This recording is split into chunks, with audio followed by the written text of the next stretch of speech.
McDonald. Now this might strike some viewers as harsh, but believe everyone involved in this story should die. I believe. Well, you can't see the eye. No, well, StreamYard doesn't allow me to really adjust the parameters of the background, all right? Good to know. Oh, fuck. God, the glisten from that shine that he had, the sun. Oh, my God. Bring us in, Michael. It's giving me cataracts. Welcome to the BCM Podcast. I am today's host, Michael Searle, the M in the BCM. I'm joined by my co-hosts, one at the bottom, one at the top. They're you always. You don't need a hat. Sit down. I got one at the top. One was at the bottom. They're constantly feuding. While Brad is away, and you've got a second, go down, hit that subscribe button, and then while you're at it, just copy paste the link and share it with one friend who likes fun content. We got that video you made, Michael, is awesome. Yeah. Yes, it's really good. I just grabbed a template off of Canva and just threw videos in there. You guys can, if there are other moments in the show that you guys want on there, just send them to me because I only use the YouTube Shorts. You're too creative. Are you talking to us? I'm talking to Michael. Okay. I'm too creative? No, I said you're a true creative. No, I'm not. No. Although I have some drawings from my childhood that impress the boys at home, and I'm like, where'd that come from? Because I'm a terrible artist. Terrible. Very glad that you put the and home rather than impress young boys. Because that's right. Get my Jeffrey Epstein on. All right, let's get into the show. As you said that, your mouth froze. Did it? Yeah, you froze for a second there. Oh boy. All right, we got a bunch of stuff to talk about today. I'm not going to list the topics like I normally do. You're just going to have to stick around and see what we get into. But I want to start with NATO. So Jens Stoltenberg, who's the head of NATO, said the other day, I've got the quote here.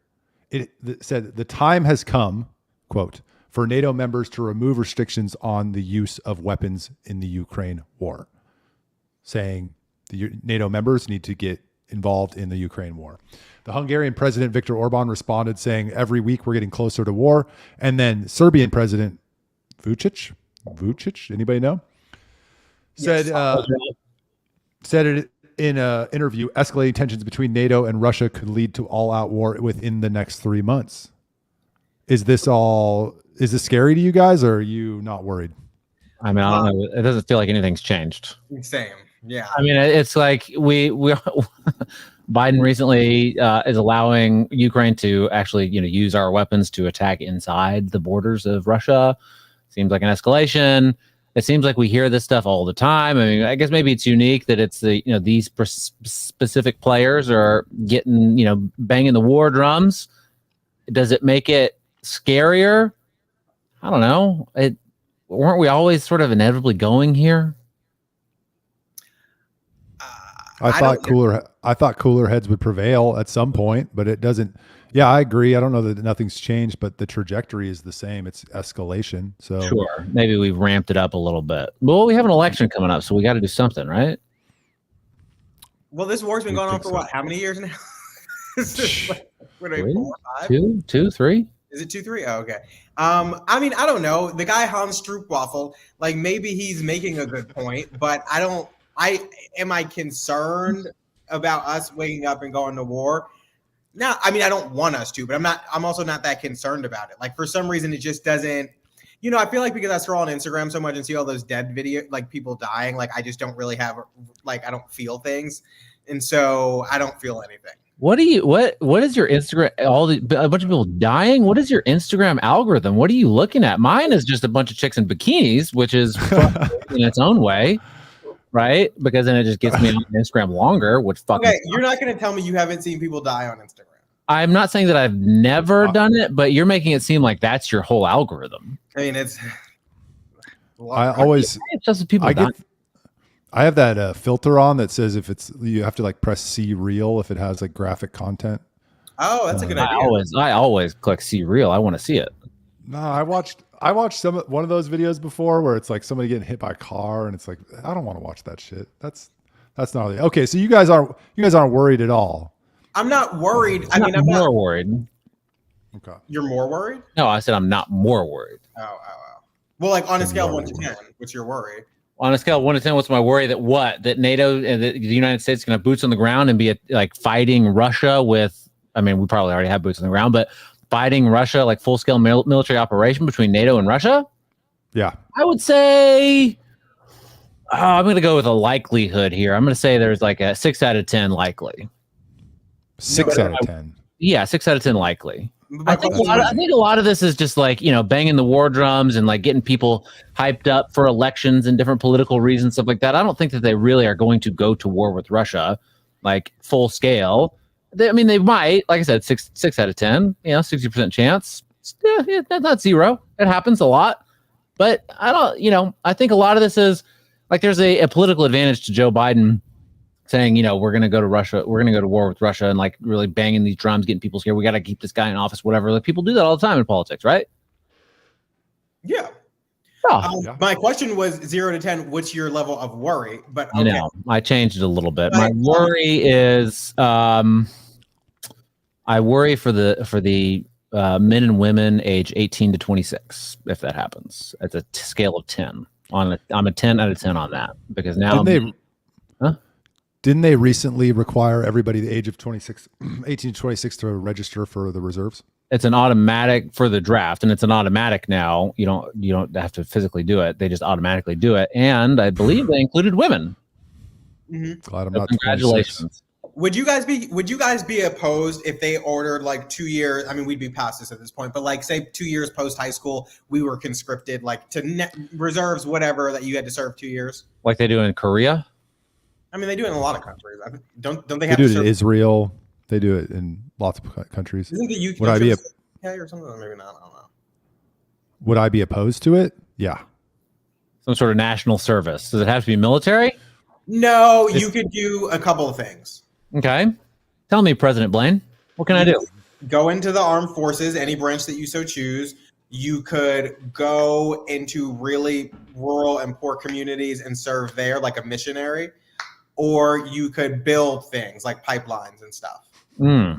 Build things like pipelines and stuff. Very specific. I appreciate that context. American infrastructure. I think I would, since it's my choice, I would choose to be a Navy SEAL. What you said? You said any branch that I choose. Okay. So you can call me Navy SEAL Brad now. Okay, guys, pick it up. They got a cognitive test. You would And pass. you think that I wouldn't pass the cognitive test, you bitch? You and Joe Biden, nope. What? You two goons were trying to figure out who started soccer before we started recording, and I knew it off the top of my head. And you guys are thinking, oh, Latin America did it. No, it's ancient China. No, you guys don't know shit. Do Indian people really do this? Yes, they do. How did that make it? How did that make it in the video? I got a message from my Brian Searle, who's listening at work right now, but can't chat because my account is banned. By who? Because he just goes on there and blasts people. Wait, you banned him? No, he's banned his YouTube account. Banned. Oh! I thought you meant he was banned from ours. I was like, dang, we don't ban people around these parts. I don't think we have that ability, do we? Yeah, I guess we can block people. I don't know. No. I'm not. Anyhow. All right. So nobody's worried about what? I said, hey, Brian Searle, thanks for tuning in. Michael, what do you think? Are you worried about it? Charles and I have been, batting back and forth. What's your take? Yeah, we've got a bumbling idiot as president. That worries me. We all know he's not pulling the strings, but the people behind him, they scare me for sure. I don't know. Maybe I listened to too much of this stuff, but what I've been hearing is that Russia is getting ready to get into a defensive position, and that they're worried about NATO invading, and that's a serious red line for them, so was NATO expansion, and we didn't stop there. So are they stupid enough to do something? Are they desperate enough to win an election? Maybe. it seems like a given that a NATO invasion would be a red line for Russia. Yeah. Yeah. But as an example of what concerns me, our total troop strength in the United States is 445,000 troops. Russia has a military of 1.4 million. What are we talking about? Have what are you we even never thinking about? David and Goliath? I feel like it's pretty equal. Like as far like the capabilities seem somewhat. I mean, they have a whole bunch of nukes, right? Well, and also so I am concerned about the capacity difference that Michael referenced, but it's not like we're in the 1900s where you got your Nikes on the ground and you're fighting. Like, no, you have planes and like we're not going to be battling. What on the ground? We're not going to be battling in the like hills of the Appalachian Mountains. So I don't know that, Michael or Charles, your humor is very subtle, and I'm appreciating it more and more as the show goes on. I like it a lot. You said we have a bumbling idiot as president, and sure, that's true. And I feel like that's gotten like I guess it's election season, so old clips pop up right from the previous election, and he wasn't like totally with it, basement Biden, whatever, all that bullshit. He seemed actually sort of like with it a little bit, like he could complete sentences and like was speaking clearly, not all the time, surely, but it's a totally different person. Conspiracy theory that from the person that got elected and the person today. I mean, his earlobes are, detached now, and that happened before. He's got a really strong tan line in the middle of his neck too. That's a mask. A collar will do that. Mm-hmm. Yeah. Okay, so I mean, I agree. He's a different person than he was when he was elected. But here's the thing: remember when he started running, right? He transitioned into the public space, and everybody's like, "Oh my God, why is he saying this crazy stuff?" Blah blah blah blah blah. He's too old for this, because he was suddenly under the microscope, and we hadn't seen that level of him before. Remember the crazy stuff he was saying about kids rubbing the hair on his legs and like all that weird stuff. Then we know that being president ages you significantly, and if you're the age he was when he was elected, which was 70, 75 or something, I don't know. He's 81 now, so 70. 76, 77, 77. So yes, it's dramatically aged him even more. So he's definitely different than he was then. And I think when you look at anyone who goes from 77 to 81, like it isn't uncommon for there to be like severe diminished mental capacity in those ages. But that means they probably should not be president.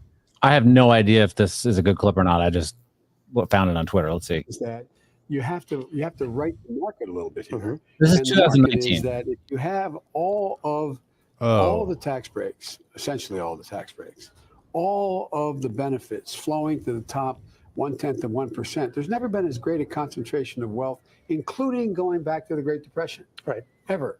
And so one of the things that worries me most about that, John, is not just the things that. See, I mean, that's what like that was, whatever. I didn't really listen to what that is not him. Who is that? Some guy wearing a mask. And that very well could be true, Michael. I'm fully on board with that possibility. I love it. Keep it up. Let's see some more. But the point that I'm trying to make is that he actually, you wouldn't see him talk in a full sentence like that today. Well, we're going to see it next week. No, we will not. Yeah, we will see a fucking like scarecrow of a human being standing up on stage, hyped up on like 300 milligrams of Adderall. No, I don't. I mean, yes, he might be on a lot of Adderall.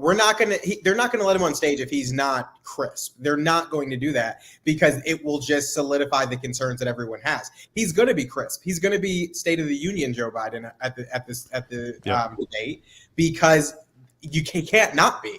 Like it would be wiser for them to pull him last minute than to let him go on stage crazy. Everybody knows the issue here is not what I did, because no one has produced one scintilla of evidence that I did anything other than do my job for America as well as anybody could have done it. Making sure that we, in fact, got rid of a corrupt prosecutor who everybody, including our allies, and including our allies, as well as the IMF and everyone else said, has to go. I did my job incredibly well. And even the people in his administration have testified to my character. How close he is close. to her. I do not like when people talk to me.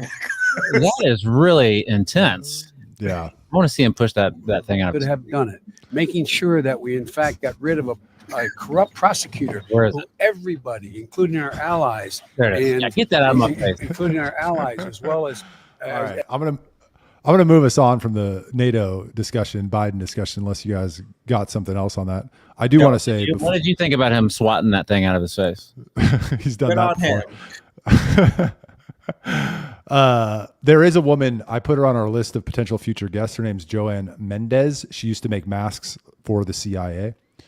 And she met with, I don't remember the story, but I want to get her on the show. She met with George Bush in a mask, and he thought it was somebody totally different. So She makes like masks like from Mission Impossible style masks. yeah. You've seen the movies Mission Impossible No. where they wear them. Mission Impossible. That's the Way to go, guys! Way to keep up with cultural references. no. Mission Impossible is with Tom Cruise, right? Who were you going to say? I mean, give me a break. No, is it? Yes, it's the one with Tom Cruise. Okay, then yeah, and they had a new one come out like 2 years. Yeah, last year. Yes. Yeah. He's like a samurai, right? Oh my No, God. he's in the Air I'm Force. just fucking with Brad. I'm just messing with Brad. Wait, what mask Okay. is Mission Impossible? It's like in the first or second one, they put on like the masks similar to what Michael's alluding to with this Joe Biden character, if it is really Joe Biden, and the person that makes masks for CIA, like very realistic masks that you put on and like goes under your shirt and you can't. And it looks very, very real. I'll send you a clip, and we'll get her on the show, maybe. Okay, so we have a brown and a black woman saying some stuff about the Israel lobby. We have brown first, and a black woman. yeah. Oh, First, okay. your favorite AOC, big booty. What did he call her? Big booty Big booty. Latina. Maybe. Yeah. I mean, she is that. She tweeted recently she said, an unspoken secret in Congress is that much of the reflexive, blind, unconditional vote support for nearly any Israeli government action isn't from actual agreement. It's from fear. Reps are terrified of this, of AIPAC, so they won't vote their conscience. They vote their fear. Thoughts? Well, let me pull. So yeah, AOC said that, and I mean, Thomas Massey agrees with her. Yeah. Why don't we put them both? I mean, why don't you just put them both out there? What are you talking about? Okay. And then, so the second one is Candace Owens recently went on Breaking Points with Sagar and Jetty, and she gave an interview, and she said, I'm summarizing, the Israel lobby has commandeered the tactics of the left to silence their critics, calling people racist, calling people bigots, calling them anti-Semites, trying to get them canceled, firing them from shows, all the things that she's going through. So it appears that we have a little bit of a horseshoe here. Thomas Massey was famously on Tucker Carlson and said and revealed to the world that every member of Congress has their own AIPAC buddy who checks in on them to make sure they're doing what they're supposed to do. So are Candace and AOC on the same team? Are they right? Are they wrong? What are your thoughts? What were you saying, Charles? I said, I wonder if that's true. I mean, you think Thomas Massey's a liar? You're going to make Michael really upset if you do. I mean, does AIPAC have the capacity to give one person to every member of Congress, or even 2 or 3 members? I don't think so. Why not? It's typically a constituent, he said. Oh, Yeah, like it could be a volunteer. Yeah. Oh, okay. So then this isn't unlike any other group where you kind of find someone in their district and you're like, okay, you're going to be our representative for so-and-so gun rights association, and you're going to lobby your congressman. Well, I think AIPAC has a little bit more power than just any other group. Yes, I don't disagree with that. I'm just saying, I'm just trying to put a frame of reference, because my understanding when I heard this was that they employed someone to like shadow every Congress member. So I'm just trying to get clarity on that. I mean, I get the feeling it's probably more than just some sort of random constituent, like, Michael Searle's AIPAC's, is Lloyd Doggett's AIPAC person, right? Michael Searle would probably, it's probably a little bit more than just a constituent, like somebody that like has some sort of cachet, let's say. Yes, cachet. Thank you, Charles Blain. And are they on the same team on this issue? It seems like they're on the same team. Michael Searle. On this issue, they're on the same team for sure. AOC and Candace Owens and Glenn Greenwald and Tucker Carlson and many others. Thomas Massey, it seems, in some degree. And I think it seems like that's true. I mean, it's like one of the worst things that you can be called in this day and age is anti-Semitic, and AIPAC and ADL and all these other Jewish groups seem to have a loud voice that people listen to. And if someone in power was to be called that, or maybe not in power, or Ben Shapiro even, you get labeled anti-Semitic, that's kind of a bad brand right now. Always, yes. Well, I mean, more so now after October 7th. Sure. Right? Yes. So, what is your question, Michael? Are they the same team? Yeah. He asked, do you agree? No, he said, are they on the same team? Yeah. Are they on the same team, and are they right? I think that they are. I mean, are they right? Okay, you guys skate that question all you want. The implication I didn't even answer it yet. I'm not the implication of what both of them are saying is that we have a foreign government. Yes. They have a lobby. Correct. They have a lobby. It's more powerful than most lobbies. And they're getting Congress to do things that they would like to see done out of fear. That's the implication. So are they right? And is it okay? Yeah, Brad, tell us. Well, I don't know that it's necessarily out of fear. I think a lot of people, maybe fear of not getting, they donate a lot of money to candidates, stuff like that. I don't know that it's fear of, something bad is going to happen to them other than maybe they don't win their reelection or they don't get their support. But yeah, I think that the question remains, is AIPAC tied to Israel? Do they get funding from Israel? And is that unacceptable, or how do you feel about that? If AIPAC got funding from Israel, yeah, that would be unacceptable, especially since they're not registered as a foreign lobbyist, right? And if they're doing that, then it needs to be known so that we know that, hey, they're not looking out for the best interests of the United States or Jews in the United States. They're looking out for the best interest of Israel, and we have elected officials for the purpose of America, not for the purpose of whether it's Israel or any other place. Why would it matter if their funding comes from Israel, the government of Israel, or from American citizens? Well, if it comes from the government of Israel, we give money to the government of Israel to the tune of many billions of dollars. And if that money just sort of flows back into AIPAC, and then AIPAC gives that money to elected officials, then there's a big circular money laundering scheme of they're going to give people money that give Israel the most money so that they can give a little bit more money. It's just going to go around in a circle, right? I don't know that that's happening. If you were to look it up, and certainly one of you probably will, they say that it's all just donations from Americans.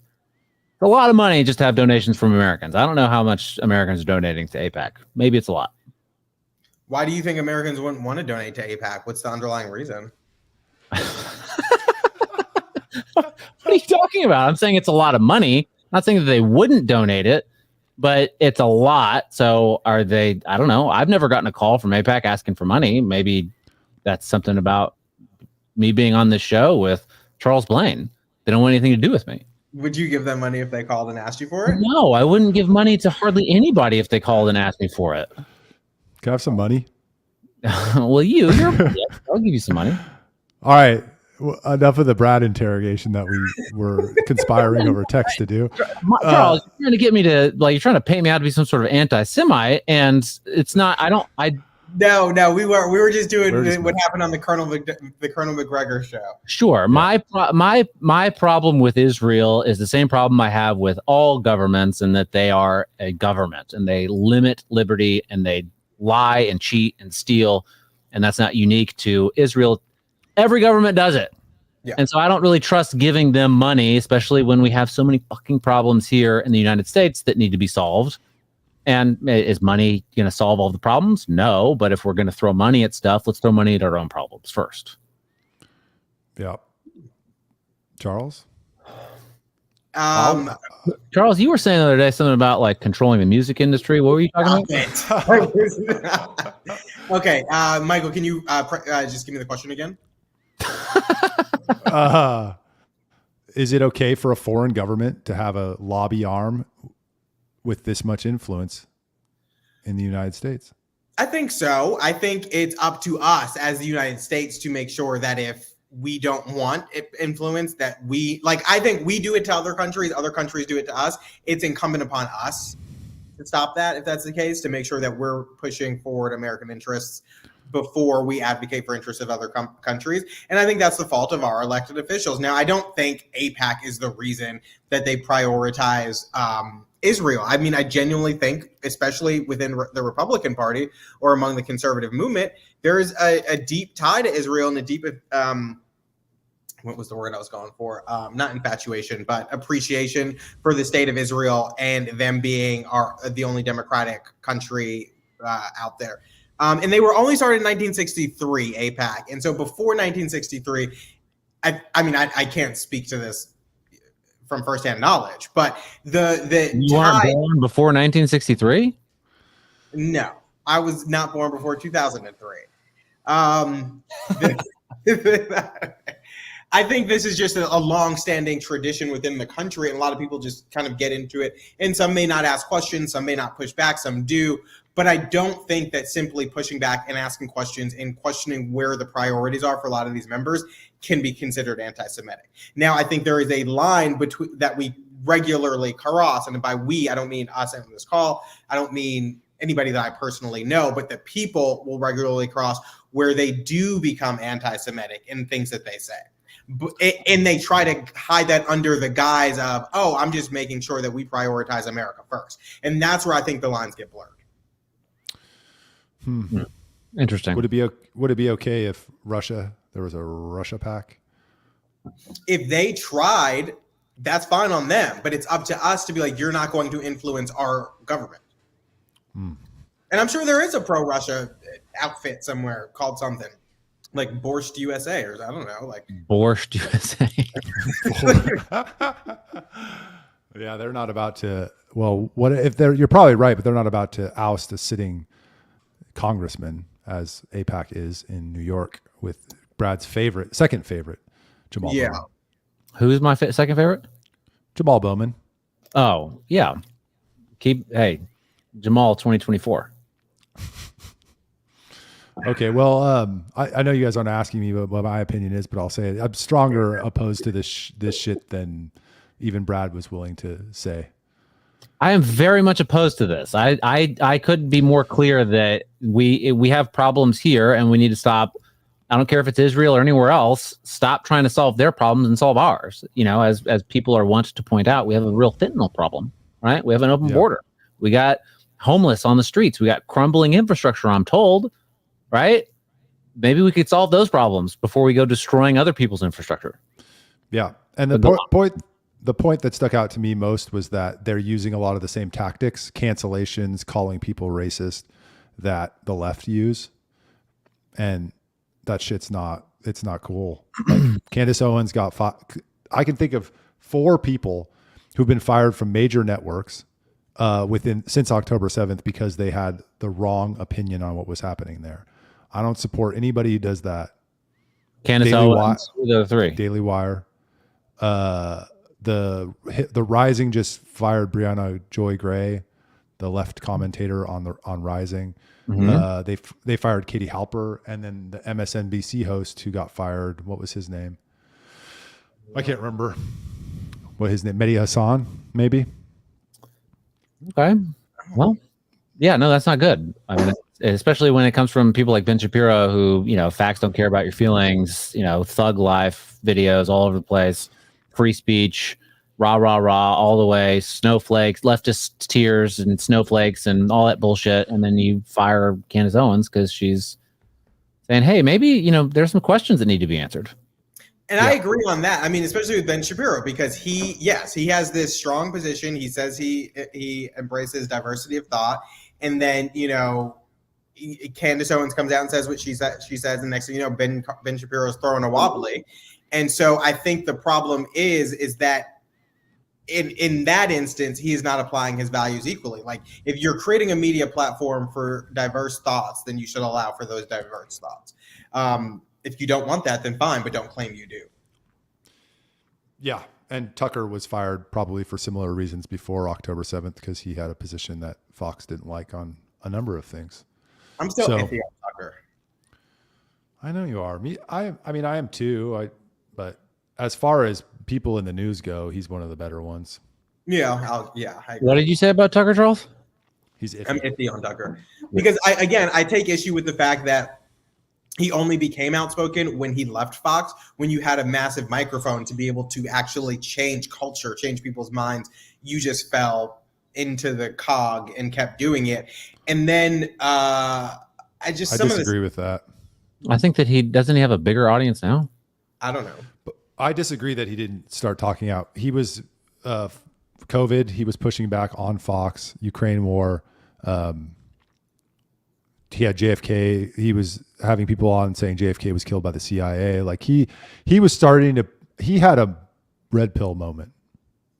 But didn't he even have, so on January 6th, when the whole thing was going down, weren't there texts from him to people being like, he needs to stop this, while on TV he's saying something completely different? There were texts from him. I don't know what they said, and I don't know if they were congruent with what he was saying on TV. Well, and then also with him telling people to go take up arms and fight at the border when he's wearing, Brooks Brothers and sitting in his Nantucket mansion. Fly fishing. Hey, everyone has a role in the upcoming revolution, okay? And he's just there to feed the troops. And calling shots from Nantucket. That's right. Yeah. Okay, what's your favorite movie, guys? What? Oh, my potpourri choice of the day, because I think it tells a lot about who people are. What is your favorite movie or your favorite two movies, if you'd like to elaborate? A Bronx Tale and Goodfellas. I've never seen a Bronx Tale. I was not expecting a Bronx Tale. You've never seen a Bronx Tale? I don't think I've seen. I'm gonna have to look it up, see if I've seen it or not. But that's a surprising answer. I would not, in a million years, have guessed that. Oh, that's there's nothing worse in life than a wasted talent. What do you mean? I mean, it's just a line from Bronx Tale. Oh, okay. The saddest thing in life is a waste of talent. It's a great movie, and I can tell you. I mean, well, go ahead. Have you seen Booty Call, Charles? Booty Call? Yeah. It's a fucking great movie. It's really good. Who's in Booty Call? I can't remember. Is this an actual movie? Yes, yeah. It's so good. Charles likes organized crime mafia movies. It's Jamie Foxx, Tommy Davidson, Vivica A. Fox, and Tamala. Oh, yes. When he wraps himself in the saran wrap? Yes. Very good. That's a great movie. Yes. So good. That is a good movie. You don't like Shaft, Charles? I mean, he said my two favorite movies. And I'm just asking. I'm just asking questions. Am I allowed to ask questions? Yes. And it's an all right movie. I'm not like a huge fan of it. Okay. But he is a bad mother. You can say it, even if your mom is watching. We'll get canceled. No, it's not true. What are my two favorite movies or two favorite movies? I don't know, and I know it's sort of a cop out, but let me just try to give it the best answer I can. Titanic during the painting scene. That's probably my favorite. There's such better nude shots than that one. I love going to the movies, even if they're bad movies. Like, I just like going and watching. I like watching movies. Like, I mean, it doesn't really matter if it's good or bad. Like, I just really like to go see them. I see movies by myself pretty regularly. I know that seems like some people think that that's like a weird thing to do, but I don't think so. I think it's nice to like go sit in a dark room, comfortable. Like, you're not allowed to look at your phone, so like there's no distractions. And I don't know. I mean, just the experience of the cinema. I like that, even if it's bad. The last movie that I just truly did not enjoy was the all-female remake of Ghostbusters. That was just fucking sucked. I'm surprised that sucked. What's her name is really funny. Kristen Wiig? No. The short white lady from Bridesmaids. Fuck, I can't remember her name. But she's hilarious. She is funny. But I don't know. I mean, tell us what movie, if it comes on, you'll never turn it off, or like, just, I mean, You know, like one of those type of movies. Or that had an impact in your life. Ooh, wow. Well, that had an impact in my life. That's a good question. There are many ways you can answer this question. When I was younger, I liked, what was that movie? Dogma? Was that right? Is that a movie? Right? Yeah. Dogma? I liked that when I was younger, like high school, thinking I was kind of like, edgy for liking Dogma. And, I like the recent Mad Max movie. That was a fun movie to watch. A little overlong, but I liked it. I should be maybe a movie critic since I like movies so much, just going and watching them. Well, if you can't name your favorite one, There's a movie. I mean, do you have to have a favorite movie? I mean, My favorite movie is Schindler's List. How about that, Charles? I'm a better person than you. Tie it right up. What's your favorite movie, Michael? I would give you guys a guess, but that's going to be a waste of time. So it's V for Vendetta. No, I love that movie. Oh, I know what it is. I can guess. He already said it. Oh, but if you didn't hear him, guess anyway. Godfather Part 2. V for Vendetta. Oh, is that the one with the mask? Is that the one with the mask? What is it? What is with you in movies? I don't watch a lot of movies. I watch the same ones over and over and over again. We've established that. But Mission Impossible, is that the one with Tom Cruise? Like, what is happening? No, I knew what it was. I wanted to make sure I was thinking of the right movie. You've never seen V for Vendetta? And I've seen parts of it, like on TV, but I've never seen the full thing. No. If you watch it now, you'll be like, "Oh yeah, that definitely is Michael's favorite movie." I think I get I get the general idea, so I think I know why it's your favorite movie. But what's your second favorite movie? Usual Suspects. Although the pedophile Kevin Spacey is in it. Great movie.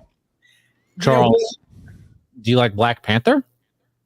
Why do you keep asking? Which one was that? Black Panther, the Marvel movie? Oh, I've never seen it. What about Coming to America? Why are you asking me all these black movies? Are they black movies? Coming to America, I like the original one. The new one's okay. I didn't see the new one. The original one's awesome. It's one of the best movies, the best comedies of all time. Absolutely. No? No, I wouldn't say best of all time. But one of the best comedies of all time? I didn't really laugh at it. I just thought it was a good movie. Oh my God. What about Love and Basketball? Oh, that's a good movie. That is a good movie. Yes, I've seen all these historically black movies. Okay, so you go ahead. All right, we're moving on. My other two favorite movies are Taxi Driver with De Niro. It's a great movie, and Basketball Diaries, which it never comes on. It's nowhere on streaming. I need to buy a DVD player and a DVD so I could watch it. But it's a great movie. DiCaprio should have won an award for it, and he didn't. He plays a young basketball player in the Bronx with his boys who then start doing drugs, and he ruins his career in basketball where he could have gone on to the pros because he starts doing drugs. What about Friday? Yes, and Next Friday and the Friday after next. Great movies. Fantastic movies. God, that isn't. Why do they have to be black? You Google black movies. Why do they have to be black movies to you? Because every movie that you named has a black lead in it. I know, but why can't they just be movies? You're the one provoking. I'm just asking. These are movies. Show us your screen, your Google Seriously, search term. What did you say? Movies that black people like. No, I was trying to remember the name of what was the one it was. So Charles, have you heard of the term blackotainment? Blackotainment? Blackotainment. Blackotainment? No. It's like entertainment. It's like 70s, I think was like the heyday of it. And it was, or maybe 60s, like cinema and entertainment specifically directed at black people. Oh, okay. And I think Shaft was like a prime example of blackotainment. Yeah, that makes sense. With that, there's another movie I can't think. Harlem Nights is also like a similar movie like that. Right, and so I was looking at blackotainment. Have you seen Harlem Nights? No, I haven't. It's actually a really good movie, and it has like every. It came out in '89. It has like every major black comedian: Eddie Murphy, Red Fox, Richard Pryor, Arsenio Hall, Jasmine Guy, Della Reese, like all these really Charlie Murphy, a bunch of funny people. It's a great movie. I'll take your word for it. Yeah, I'm gonna watch it. Okay, we're moving on from the movies. We still don't know what Brad's favorite movie is, but that's okay. He doesn't know. All Right. I don't know. I'm trying my best to think of what my favorite movie. What's your favorite song? Don't think too. Don't think too hard. We don't want you to hurt your head. I very, very rarely listen to music in the sense of like modern music. I very rarely listen to it. Okay, I didn't ask what your favorite modern music song was. I know, but it's not like I don't listen to music often with lyrics. How about that? Unless it's with my kids or something like that. So you listen to like techno? I listen to techno too. No, I listen to classical, but thank you. I do. When I work out, if I'm going to listen to music, I'll listen to techno, sure. But I'm a fan of classical music. That is interesting. Well, thank you. It's one of those things that I don't like talking about because it sounds like I'm trying to sound interesting, and I fucking hate that. So I try not to talk about it. Well, did you know that when Beethoven went deaf, after he went deaf, I think was it the Ninth Symphony is it Beethoven's Ninth Symphony that's wildly popular? When he performed it for the first time, he conducted it, even though he couldn't hear, but they also had a conductor behind him actually conducting, but they wanted to let him do it. And his back was facing the audience, and he played it, and the audience loved it so much. There was just uproarious applause, and they were on their feet, but he had no idea because he couldn't hear, and they had to turn him around so that he would be able to see. Sounds like Joe Biden. This was a nice story that was meant to talk about resilience and pulling through even when you don't have hearing. And it's an amazing story, Beethoven, for sure. I'm just trying to add a little bit of levity to the show, as I am wont to do. Mm-hmm. Excuse me? Mm-hmm. Oh my God. I agree. Yes, 100%. All right. You guys want to do climate, or you want to do James Lindsay? James Lindsay. Well, we can do climate. Let's do James Lindsay last, I think, because that's a good way to tie everything up, I think. Yeah, I love it. Well, I want to get to Abbott too, but we'll see. Let's do Abbott really fast. Let's do Abbott really fast. I think it's an easy one. Abbott?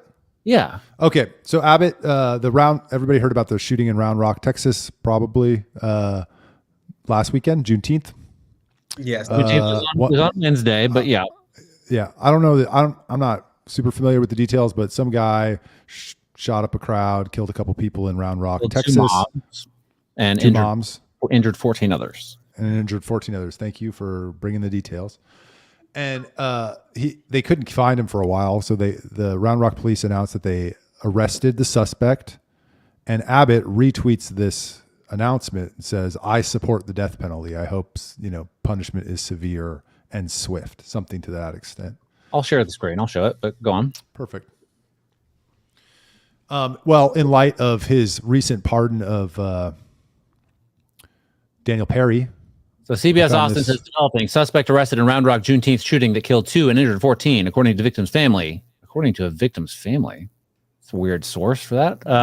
Yeah. But Greg Abbott says, this is excellent. I hope he gets swift and severe justice. I support the death penalty. And he's kind of tweeting a little bit like Jordan Peterson tweets, like in haikus. It's weird. Yeah.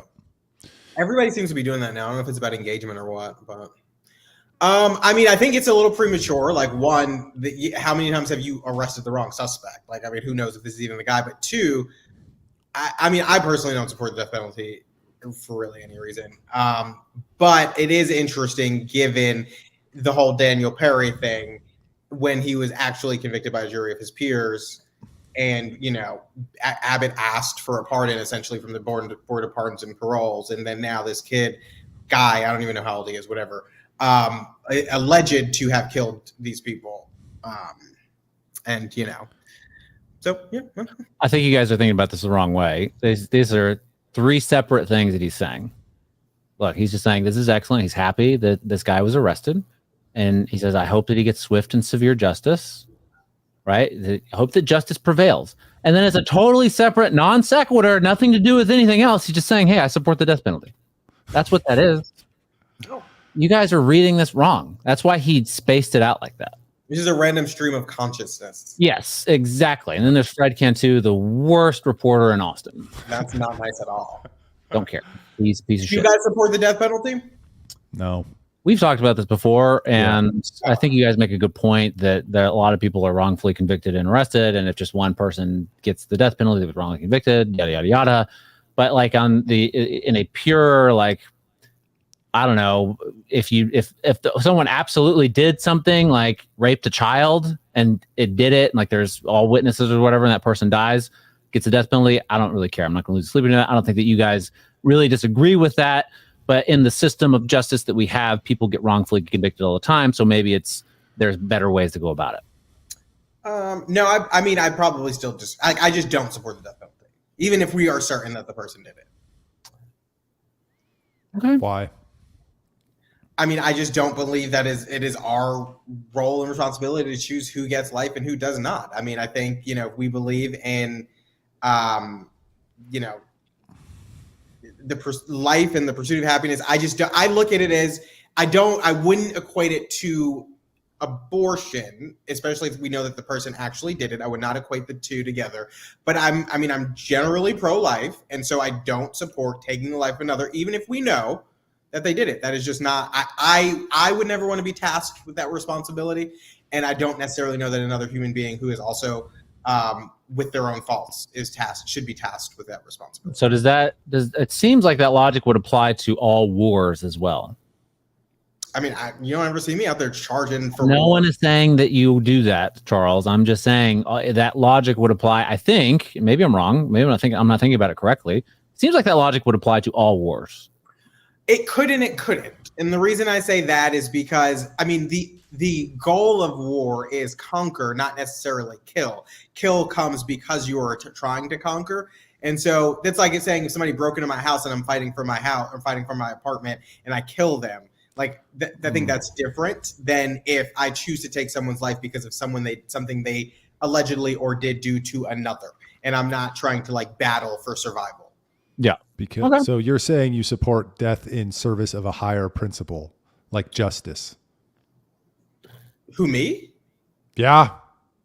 No. Well, he's saying he supports it in the sense and for conquering. He wants to conquer other nations, and if people die, that's what I heard. No. I'm saying that that death isn't the goal there. If you said I'm going to go to this nation to kill everybody, that's a different story. If you say I'm going to take it over, and in the course of that they choose to fight rather than submit, and then they die, that's a different story. Now, if someone's breaking into my house and I'm fighting for my life, I also support using lethal force to protect myself rather than be killed. So yeah, in those instances in which there is a direct conflict and two people are fighting for survival, then yeah, I think death can be warranted. It seems like if we know the guy raped a child, then that seems worse than some guy broke into your house. But here would be the equivalent. If you walked in on him raping a child and then you killed him because of that, like in that moment to stop him from doing that, you killed them, is very different than killing them as a result of their punishment. So crimes of passion are okay. Yeah. You're wrapping yourself in a pretzel right now, Charles. No, I mean I'm still fully on the same thread. What I've learned is crimes of passion, murder in the pursuit of from passion is okay, and if people choose not to submit and fight back against an invading force and they die in the process, that's their fault, and it's okay. That is not all of what I said, but whatever. Yeah. Ask the Palestinians and the Afghanis and the Iraqis if that was about conquering their country or not just about death. Well, to be fair, Michael, he wasn't talking about all wars. Yeah, I'm just twisted into pretzel, What's the next topic? Yeah. We're going to skip the climate thing for now because we went down the death penalty rabbit hole, which I'm with you, Charles. I don't support the death penalty either. Good. We're the two morally superior ones on this show. True. Yeah. Well, except for when it comes to any other situation where someone might die, Charles is totally for it. Yeah, I would just take that pro-life position a little further. All right. So Brad shared this tweet with us. You can put it up if you want to. I have parts of it here. I can pull it up. Yeah. Great. Give me a second. James Lindsay tweeted in response to a question of how do we restore confidence I think it said of the American people. I think he meant like in our government and in what we're doing as a country. How do you gain the confidence of the American people again is the question by Sean Ryan show. Don't ever go watch the Sean Ryan show. It's all about BCM. Trust me. And then James Lindsay quote tweeted and said, integrity, transparency, accountability, consistency, and time. There are no shortcuts, and they have permanently lost a few generations already. So he's suggesting that the American government and institutions act with integrity, transparency, accountability, consistency, and time, and that over that time, that will regain the confidence of the American people. That's what he's suggesting. That's what it sounds like to me, how you gain the confidence of the American people. That's what you got to do. That's what the government of America needs to do. And I think that is maybe the dumbest thing I've ever heard. Maybe. It reminds me of, we had Representative Briscoe Kane, Charles' friend, episode 20. He's all of our friends. Yeah. Friend of the show, follower. He voted wrong on the calories poll, but we still love him. He's correct. He's wrong. He was on the show in episode 20, and I'm not remembering exactly what he said, but he said, a government of limited powers requires a moral people. Right? That's what he said. Something like that. At the end of it, he's like, I don't know. I think it might be over. I think the West has fallen, is what he said. So it kind of ties in with this. Like, is it too late? I guess the question is, for even integrity and whatever those words are. I don't think it's too late. I mean, I don't think we should ever have full trust in the government. Like, I think we always need to have a healthy level of skepticism of our government. And so I never want to strive for full trust, because I think once you give that, then that's when you turn a blind eye to a lot of bad things that are happening. But I do think there should be enough trust where you don't feel as though your government is out to get you every single day of every single year. And I don't know what can do that other than an entirety of like cleaning house. And I don't mean cleaning house of our elected officials, because I think elected officials are like the least of the problem. I think it's all the bureaucrats that are embedded in these levels of government that have these ideologies, and they claim to just be, 9 to 5 bureaucrats who love their job, but they're really pushing it through these other levers that we don't see. I think that's where it needs to be addressed. And we need more things in place, which I don't know exactly what those are, but things in place that prohibit them from using their ideology to influence things like, I don't know where I had this conversation, but the Biden administration was using, I think, DMVs and other like places where you come in to get government services to double as voter registrars. And they were only putting the resources in communities that were heavily Democratic. And so that is weaponizing government and increasing a distrust. And you have career bureaucrats who fulfill those things. And so I think that's where the problem is and where it needs to be addressed. The elected officials, they come and they go, and these people wait them out. And so I think if we want to have trust in our government, we need to dig deep, root it out. Like if you have a root canal, I think they put like a thing in there and like spin it and like clean it. I don't know exactly what they do, but they brush my teeth. Huh? I brush my teeth. Couldn't tell. Well, I can tell because I've never had a root canal. Well, neither have I, if I don't even know how to do it. But I thought they had to drill inside or something. And like, that's what I mean. Drill down deep in the government, clean all the gook out, get some good people in there who genuinely want to serve the people. And I think we get better. But I don't think that's ever going to happen. I think James Lindsay is a very smart person, and I really appreciate his work in the sense that he does a fantastic job of explaining what is happening and why it's happening and stuff like this, like all of the woke and the cultural wars and all this other stuff, and the critical racism, critical Marxism, and critical this and that, and gender theory and all that stuff, critical pedagogy, if you will, as well. And I think he does a good job, but his prescriptions are always nightmares. Like it's not going to do absolutely anything, or they're totally fucking impossible. The idea that the government of any government is going to have integrity, transparency, accountability, consistency, and time is insane. That's never happened ever. No government has ever done that ever. I don't know. Michael's probably going to say the Bitcoin guy down in what's it called? El Salvador? No.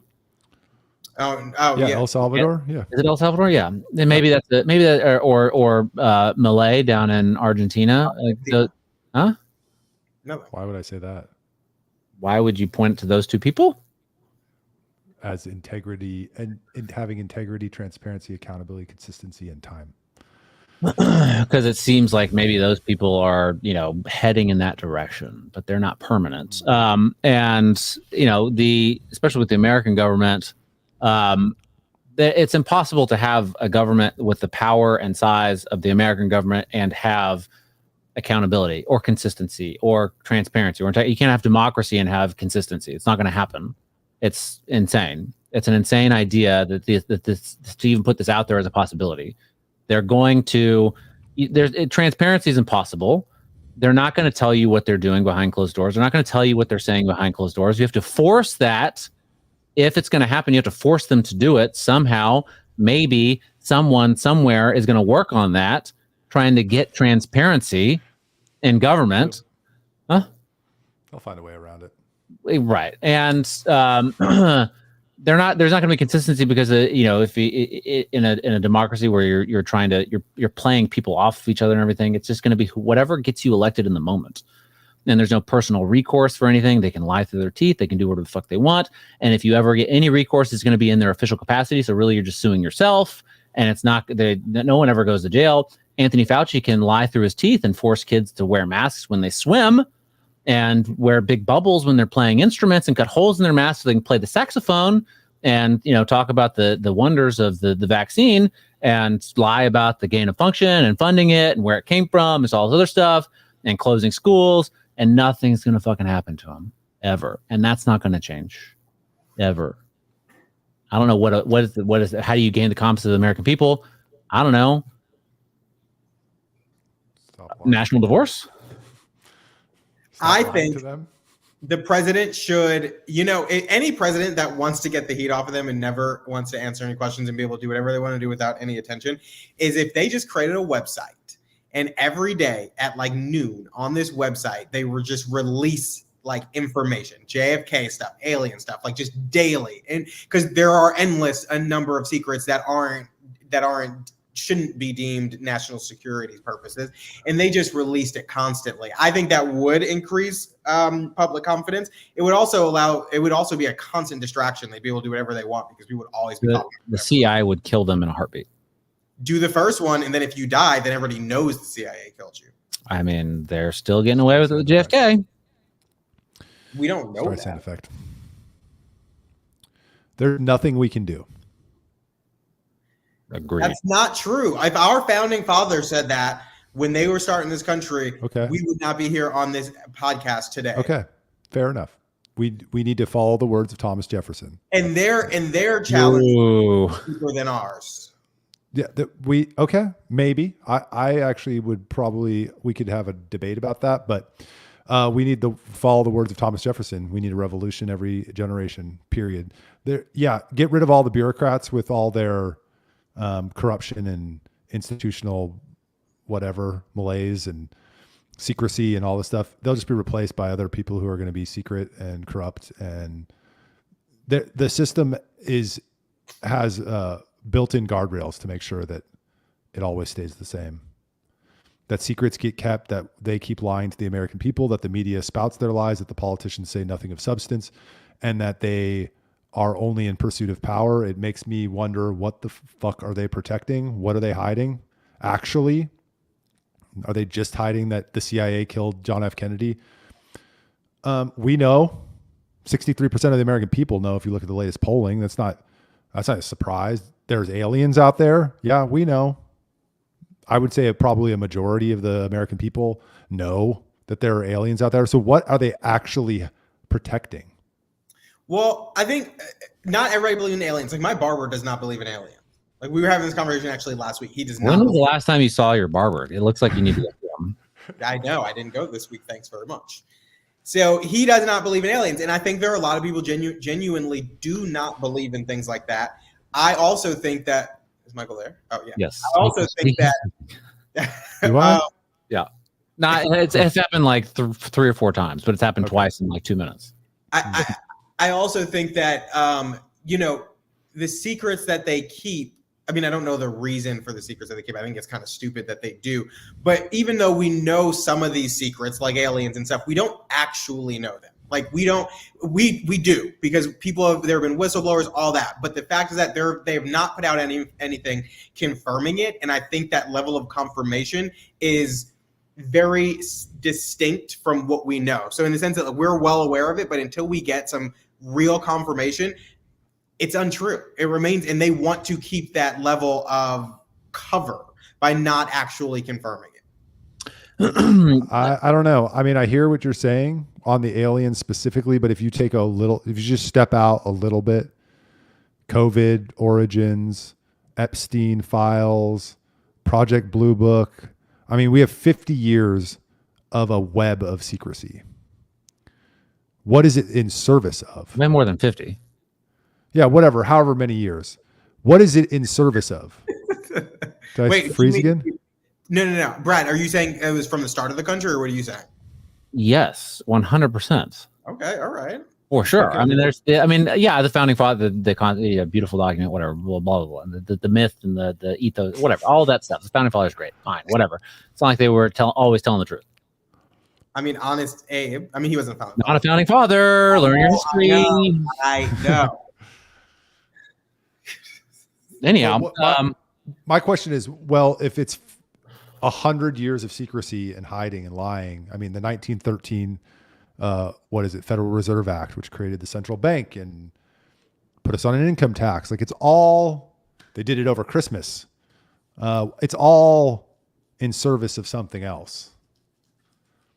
I don't know what. I'm going to go put my tinfoil hat on and I'll be back and I'll tell you what, but I don't think you can undo 100 years of bullshit, of complete and utter lies and intentional lies. I don't know. I think you need a revolution.